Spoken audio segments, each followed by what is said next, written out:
আর সুদের ব্যবসা কিসব দেশ চালাবে? সুদ খাওয়া কি?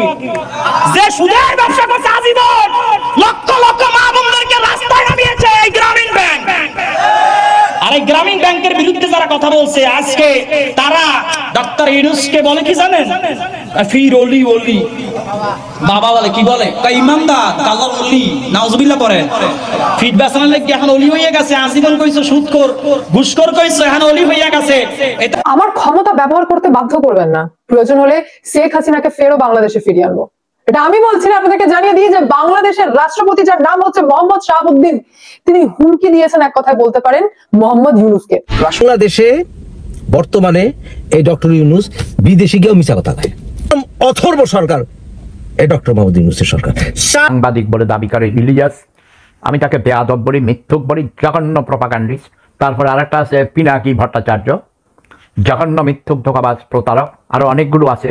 এই দুইজন হাসিনা সরকারকে হটাবার জন্য শেখ হাসিনার বিরুদ্ধে প্রপাগান্ডা করেছে, মিথ্যা কথা বলেছে, তিলকে তাল করেছে। প্রিয় দর্শক, এবার চার উপদেষ্টার অপকর্মের তথ্য ফাঁস হওয়ায় ডক্টর ইউনূসের উপর কঠিনভাবে কেঁপে গেলেন রাষ্ট্রপতি শাহাবুদ্দিন চুপ্পু। তিনি বলেছেন, আমাকে ক্ষমতা দেখাতে বাধ্য করবেন না, প্রয়োজন হলে শেখ হাসিনাকে আবারও ক্ষমতায় আনবো, এছাড়াও জাতিসংঘ থেকে শান্তিরক্ষা বাহিনী আনবো, তবুও স্বাধীনতা বিরোধী শক্তিকে ক্ষমতায় আসতে দেব না। এবার রাষ্ট্রপতির কঠিন চাপে ক্ষমতা হারাচ্ছেন ডক্টর মোহাম্মদ ইউনূস। দর্শক, আজকের ভিডিওটি খুবই গুরুত্বপূর্ণ হতে চলেছে এবং আজকের ভিডিওতে অনেক চাঞ্চল্যকর সব গোপন তথ্য ফাঁস করা হবে। তাই না টেনে সম্পূর্ণ ভিডিওটি দেখতে থাকুন এবং এইরকম আরো নিউজ শুনতে চ্যানেলটি সাবস্ক্রাইব করে আমাদের সাথেই থাকুন। তো চলুন দর্শক, কথা না বাড়িয়ে আমরা মূল ভিডিওতে যাই। সাংঘাতিক বেয়াদব ইলিয়াস, এটা আমি হাতের কাছে পাইলে জুতা মারতে মারতে দাঁত পেরে দিব, ওকে?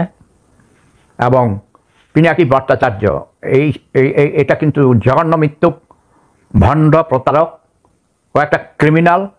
এটা হাতের কাছে পাইলে, ও মুসলমান মেয়েকে বিয়ে করেছে, সে নাকি মুসলমান হয়েছে। আমি দেখতাম তার নুনুর মাথা কেটেছে কিনা। যদি না কেটে থাকে, তাকে আমি হাদাম বাড়িতে নিয়ে তার নুনুর মাথা নয়, তার নুনুর গোড়া কেটে দিব। রাষ্ট্রপতির ক্ষমতা দেখাতে বাধ্য করবেন না, ক্ষমতা দেখাতে বাধ্য হলে সবার আগে শেখ হাসিনাকেই দেশে ফিরিয়ে আনবো।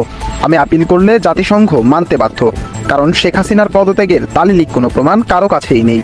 সুতরাং বাংলাদেশের যারা আপনারা মোহাম্মদ ইউনূসের ফেস দেখে বেশি লাফাচ্ছেন না, বেশি উস্কাচ্ছেন না, বড় বড় ডায়লগ মারছেন, তো কথায় আছে না, ফাঁকা কলসি বাজে বেশি, থেমে যান।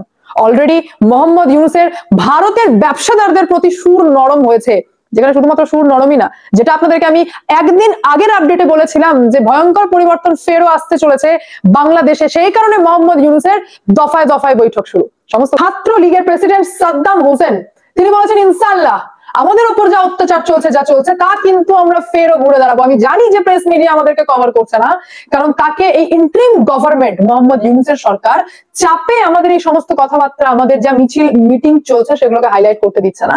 কিন্তু আমরা ফেরও ঘুরে দাঁড়াবো, যার জন্য 50 লক্ষেরও বেশি লিডার ওয়ার্কার এখন বাংলাদেশে মাঠে নেমেছে। ইতিমধ্যে মোহাম্মদ ইউনূস এতদিন পর্যন্ত যেটা একটা দেখানোর চেষ্টা করছিলেন যে আমি এখন প্রধান উপদেষ্টা হয়ে বাংলাদেশকে চালিয়ে নিয়ে যাচ্ছি, বিএনপি কে মাথায় হাত বুলিয়ে বোঝানোর চেষ্টা করছিলেন যে থামো, একটু বাংলাদেশের পরিস্থিতি কন্ট্রোল করি, তারপর আমি অতি অবশ্যই করাবো ইলেকশন। তোমরাই তো আওয়ামী লীগের পর সব থেকে বড় পার্টি বিএনপি, তুমিই হবে, অর্থাৎ খালেদা জিয়ার ছেলেই হবেন প্রধানমন্ত্রী, এরকম একটা আশ্বাস দেওয়া, তোমার এগেনস্টে যা সমস্ত কেস গুলি রয়েছে সমস্ত আমি সরিয়ে দেবো। কিন্তু মোটেই তা হয়নি, কোনো কেস সরানো হয়নি। এই রিসেন্টকার একটা খবর, একটা মাত্র কেস নাকি ওঠানো হয়েছে, সেটা অন্য কথা। কিন্তু এতদিন পর্যন্ত মোহাম্মদ ইউনূস যে মনে করছিলেন যে আমি ধীরে ধীরে এবার বাংলাদেশকে এগিয়ে নিয়ে যাব, শেখ হাসিনার পার্ট মোটামুটি গুটিয়ে গেছে। ইতিমধ্যে যখন ভেতরে দেখা যাচ্ছে, তখন জানতে পারা যাচ্ছে যে এখনো পর্যন্ত মোহাম্মদ ইউনূসের মাথার ওপর যে রাষ্ট্রপতি বসে আছেন, সেটি কিন্তু আওয়ামী লীগের ভাষায় কথা বলছেন। তাকে সরানোর কম চেষ্টা করা হয়নি, 24 ঘন্টা টাইম দেওয়া হয়েছিল। বলা হয়েছিল যে বাঁচতে যদি চান তাহলে আপনি চেয়ার ছেড়ে বেরিয়ে যান, না হলে আপনাকে টিকতে দেওয়া হবে না। কম জায়গা থেকে থ্রেট কিন্তু খাননি, তারপরেও দাঁতে দাঁত কামড়ে পড়েছিলেন নিজের চেয়ারে বসে মোহাম্মদ শাহাবুদ্দিন। এবার তিনি প্রেস কনফারেন্সের মাধ্যমে মুখ খুলতে বাধ্য হলেন, যেটা বাংলাদেশেরই রেপুটেড মিডিয়া কভার করেছেন, এবং সেখানে আমি শুনতে পেয়েছি তিনি জাতির উদ্দেশ্যে ভাষণ দিয়েছেন এবং এটাও বলেছেন যে আমাকে ক্ষমতা অ্যাপ্লাই করতে বাধ্য করবেন না, আমাকে ক্ষমতা প্রয়োগ করতে বাধ্য করবেন না। আমি যদি ইউএন কে বলি তাহলে আমার কথা শুনতে বাধ্য। গল্প উঠে আসছে সেই ইউএন, সেই ইইউ সংগঠন যেটা নিয়ে আমি আপনাদেরকে বলেছিলাম, এবং সেই কনফারেন্সে তিনি এটাও জানিয়েছেন আইন শৃঙ্খলা যেটা নষ্ট হয়ে যাচ্ছে, একদম ললেসনেস হয়ে যাচ্ছে, মানুষ ঘর থেকে বেরোতে পারছে না, সাধারণ মানুষ এখন অতি ভীত, আপনারা তাদের রক্ষা করেন। এবং তার পাশাপাশি তিনি এটাও বললেন বেশি করলে শেখ হাসিনা কিন্তু এখনো পর্যন্ত বাংলাদেশের লিগালি প্রধানমন্ত্রী রয়েছেন, তাকে ফিরিয়ে আনার ব্যবস্থা করতে আমি বাধ্য হব, এবং আমি যদি ইউএন কে আপিল করি তাহলে ইউএন শুনতে বাধ্য, কারণ আমি হচ্ছি বাংলাদেশের এখনো পর্যন্ত রাষ্ট্রপতি মোহাম্মদ শাহাবুদ্দিন। ডক্টর মোহাম্মদ ইউনূসের পদত্যাগের অলরেডি সময় অনেক কাছে।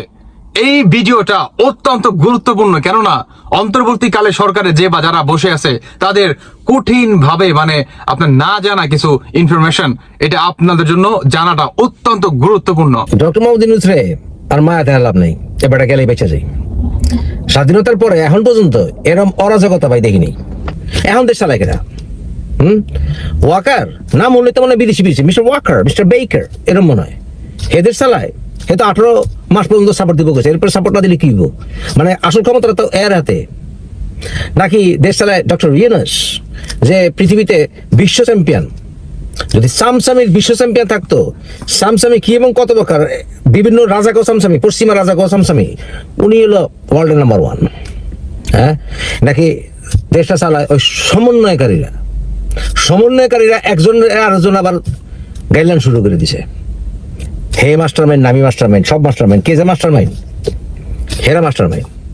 তাহলে তখন এই কোটা আন্দোলন তাহলে অনৈতিক ছিল, তোরা সরকার ফেলাইতে চেয়েছিলি। সরকার ফালাইতে গিয়া তোরা কি প্ল্যান করছিলি? মানুষ মরবো সরব, মানুষ কিমা বানাবি, মানুষে অরাজকতা হইব, হ্যাঁ, সংখ্যালঘু পিটাবি, তারপরে যারা মাজার করবো হেগরে পিটাবি ভাঙবি, এগুলো মাস্টার মাইন্ড। তারপরে মাস্টার মাইন্ড অরাজকতা চলন যাব, পরে মানুষ কইব যে কাম নাই, আর্মি লয় ক্ষমতা, মিস্টার ওয়াকার ক্ষমতা নিয়ে এসো। এটাই মাস্টার মাইন্ড নাকি? আসল মতলবটা কোন জায়গায়? তো এই মাস্টার মাইন্ড তো জ্বালায় তো বাঁচতেছি না। তাহলে দেশটা চালাইতেছে কেনা?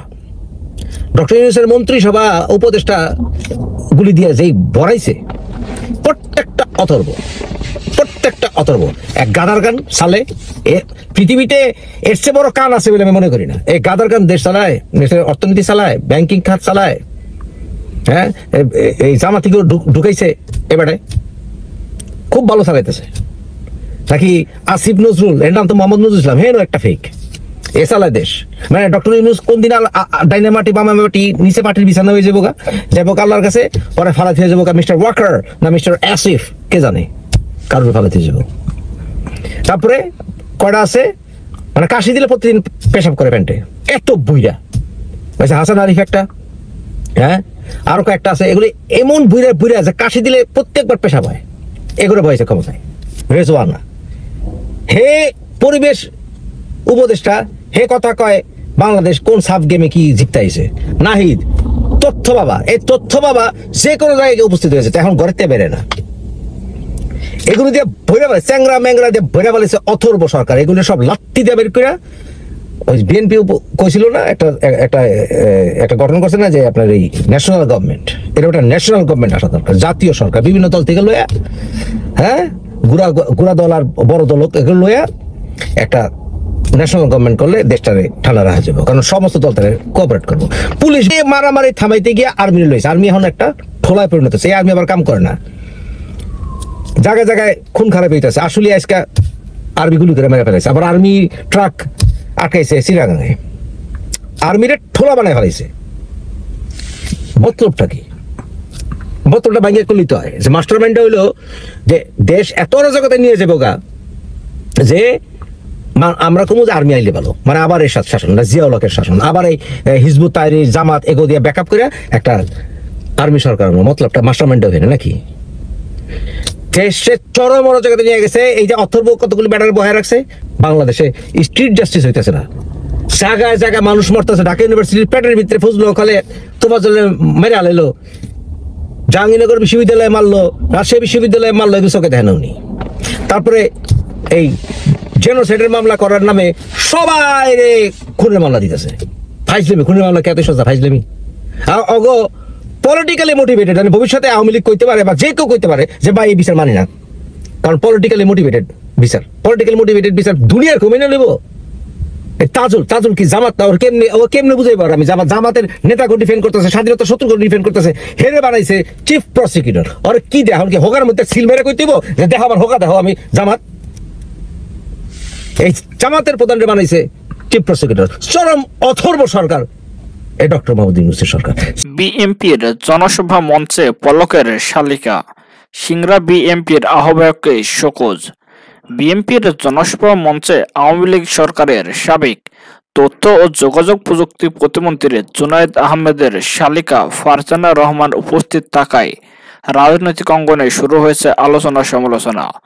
অবশেষে সমালোচনার মুখে পলকের আপন চাচা শ্বশুর সিংড়া বিএনপির ভারপ্রাপ্ত আহ্বায়ক আনোয়ারুল ইসলাম আনোকে কারণ দর্শানোর নোটিশ দিয়েছেন নাটোর জেলা বিএনপি। ওই নোটিশে 48 ঘন্টার মধ্যে জবাব দেওয়ার নির্দেশ দেওয়া হয়। এর আগে শুক্রবার 6 ডিসেম্বর বিকেলে সিংড়া উপজেলার কোটমাঠে ওই জনসভা হয়। জনসভায় বিএনপির নির্বাহী কমিটির সদস্য রুহুল কুদ্দুস তালুকদার তুলো একই মঞ্চে উপস্থিত ছিলেন। ডাক্তার ফারজানা রহমান দৃষ্টি পলকের স্ত্রী আরিফা জেসমিনের চাচাতো বোন এবং সিংড়া উপজেলা বিএনপির ভারপ্রাপ্ত আনোয়ারুল ইসলাম আনোর ভাতিজি। জনসভায় সভাপতিত্ব করেন সিংড়া উপজেলা বিএনপির ভারপ্রাপ্ত আহ্বায়ক আনোয়ারুল ইসলাম আনো। বিএনপির স্থানীয় সূত্রে জানা যায়, সিংড়া উপজেলা ও পৌর বিএনপির যৌথ আয়োজনে শুক্রবার জনসভা অনুষ্ঠিত হয়। এতে প্রধান অতিথি হিসেবে মঞ্চে আসন গ্রহণ করেন বিএনপির কেন্দ্রীয় নেতা রুহুল কুদ্দুস তালুকদার দুদলু। তার সঙ্গে বিএনপির কেন্দ্রীয় নেতা কাজী গোলাম মোর্শেদ, নাটোর জেলা বিএনপির সদস্য সচিব রহিম নেওয়াজ, যুগ্ম আহ্বায়ক শেখ ইমদাদুল হক আল মামুনও মঞ্চে আসন গ্রহণ করেন। সূত্রে আরও জানা যায়, এই সময় রহিম নেওয়াজ ও শেখ ইমদাদুল হক আল মামুনের ঠিক পেছনের চেয়ারেই বসেছিলেন পলকের শালিকা ফারজানা রহমান। বিএনপি ও এর সহযোগী সংগঠনের কর্মী সমর্থকরা ছবি এবং ভিডিও ধারণ করে শুক্রবার রাতে ফেসবুকে ছড়িয়ে দেন। বিষয়টি নিয়ে স্থানীয় বিএনপিতে ব্যাপক আলোচনা সমালোচনা শুরু হয়।